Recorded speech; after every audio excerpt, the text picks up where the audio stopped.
that's just the way it has to be in order to build up that team you want to build. Everything that you mentioned up here is correct. You know, I'm just adding on more because it is important. People stop communicating with the public. You know, you need to build a rapport with the public. You got to have good customer service. You got to stop and make sure just because you have a badge or because you're the sheriff or you're the chief, you need to be able to communicate with the public. You need to make them feel comfortable that any time, you know, we're equal. Was that it? Okay, so we're going to start back with Mr. Morris. It seems as though all the questions that you guys walked in and submitted have already been answered by the candidates. So they're going with there was one question, and you guys can all feel free to answer this or include it in your closing statements. What would you consider as your greatest accomplishment in law enforcement? So if you want, you can include that question in your closing statement. You will have 3 minutes. Well, I'll start off with what I think is my greatest accomplishment thus far in my career. I was deployed in 2005 to Katrina, right after the hurricane hit. Devastation. I stayed there 9 days, me, myself, and Chris Stotzenberger. And I saw a lot of terrible things. We had 1,100 people die in that. I recovered a lot of bodies, things I don't want to think about anymore. But what I'm getting at is when you have martial law and you're asked to arrest everyone who's looting, and you come across a young lady or an older lady and they're stealing formula and diapers just to make it through for that week, you have to make that decision. No, we're not. Because desperate people do desperate things. That's the bottom line. We had 50 game wardens there. We went downtown into the hospitals and we rescued 5,000 people, all of them by boat, because you could not drive down there. The water was too high. No PD. Half the PD left. They went home. That was it. And it was some bad circumstances. But through camaraderie and teamwork and the supervisor we had were unreal, we got through it. So I would say that I was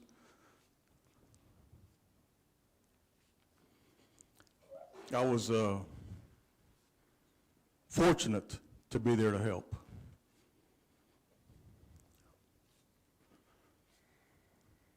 You know, my heart is in this. I'm in it for the right reasons, just like these gentlemen are too.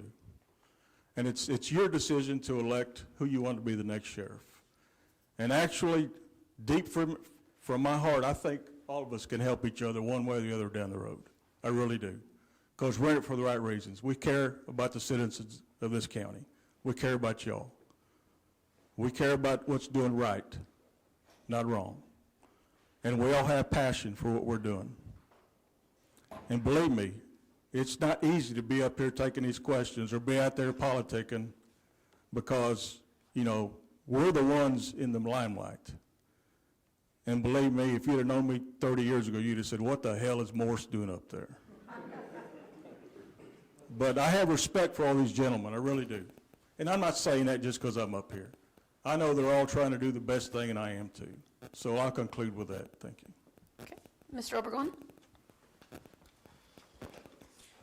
Well, I don't have a law enforcement background,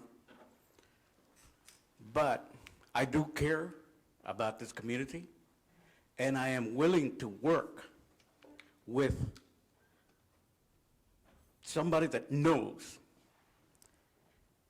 to continue and do what I have to for this community to keep it safe.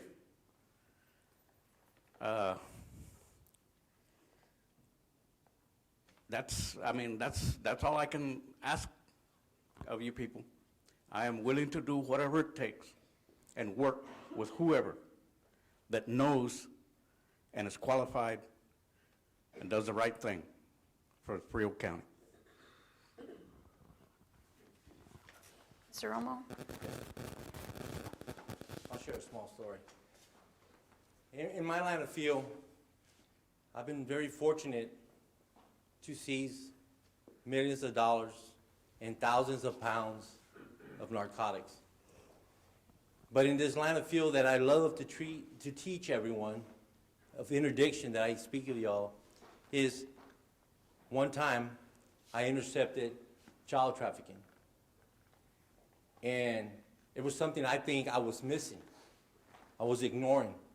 I wasn't talking about, I'm talking about change of behavior, deception, but I was ignoring that and missing that. And then all of a sudden, I started hitting and hitting and hitting and hitting, just getting cases, one after another, of children being transported by criminals. And so that's something I carry for a long time. That's why I have a passion when it comes to work. I really do, guys. You know, everyone here, I believe, does. But I do have a passion when it comes to work. And I'm real determined. I like stats. I like numbers. I just like this. It's not showboating. It's just showing the community, showing the people that, you know, this is who I am. This is what I like to do. It's not about proving points. It's just doing the work and motivating everybody to do the work. And so, yes, I clearly can say this. We could all help each other up here, one way or the other. You know, the decision is going to be up to the community, who they want as their next sheriff. But I'm here just like anybody else. We're here to win it. You know, and politicking is rough. It's very rough. I'm lucky I am a people person. I get along with people and I like to talk to everyone. I'm humbled because everybody's been very polite. Everybody's been very, very nice. You know, we start off kind of rough. It's kind of rough when you sit up here and you look at everyone. You know, your tongue gets twisted a little bit. You know, you lose the concept of what were you going to say. You know, it's like, it's different. You know why? Because we're here because we're trying to get your vote. And that kills you, man. That is the hardest thing. I'm not here to see if you have dope in your pockets. No, I'm here to earn your vote. And it's rough, man. It really is. So, you know, it was an honor to be here. And I thank you very much. God bless. Salamantes? The question, biggest accomplishment, I guess I've got over 35 years, approximately 35 years of law enforcement experience. Did I ever feel that I was going to be a law enforcement officer? No. I started off in the oil fields. When the oil field went down, there was no work. You go through your unemployment, you go for the extension, nothing. I had to take a minimum wage job at a Wynn's department store during Christmas holidays. The only thing that I was blessed with that day is one of my old buddies came up to me and said, "You need to be a police officer." I laughed at him. "Dude, please, no." But I went home and talked to my beautiful wife, and I asked her, "What do you think? Do you think I could do it?" She encouraged me. I went to the academy. I'm a 33-year-old man sitting among 20, 21-year-old kids. I'm back to school. Couldn't figure out how to start taking notes again. But I made it through the academy. I tested, I got my license. I started off in Carrizo Springs as a crime prevention officer. "You're the crime prevention officer." What's that? What am I supposed to do? But I carried a title automatically. But they trained me, of course. 2 years of that. They closed the police department on a Thursday. I had a blue and white unit with an emblem on it. I went Thursday working for the sheriff's office, and I only removed the emblem and put a star on it. And now I'm patrolling the county. Totally different. You used to get to a call right away. Now you got 15 minutes to get to the next town. Totally. I just couldn't handle it. Oh my God, this is different. I applied here with the Pearsall Police Department, juvenile crime prevention, under a grant. Got that job. I was mentored again by Chief Cavazos. Couldn't have had a better mentor. He taught me how to do administrative work because he had to take vacations. So he left me in charge, made me a sergeant.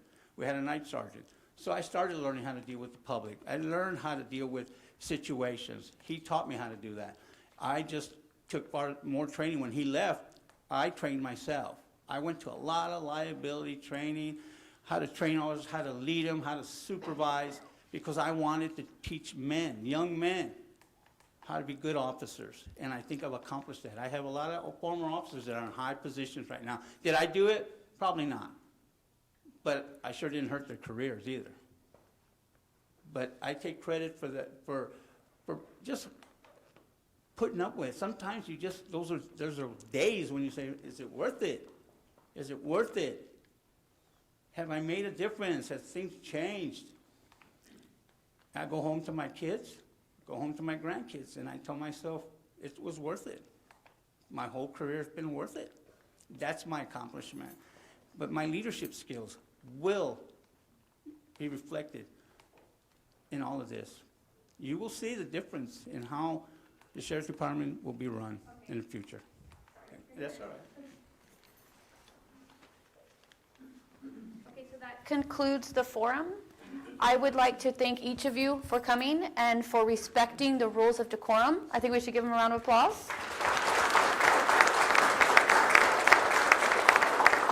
I would like to thank all of you for attending the event, and I am really glad to see that there's representation from both cities here today. And we appreciate all the questions that you submitted and making this event successful. There are two cute little girls sitting at the back table who are kind of sad nobody's visited their snack table. And we do not want to take that stuff home. If you would like to, and if you have any questions for the candidates, we just ask that they are please done outside. Thank you.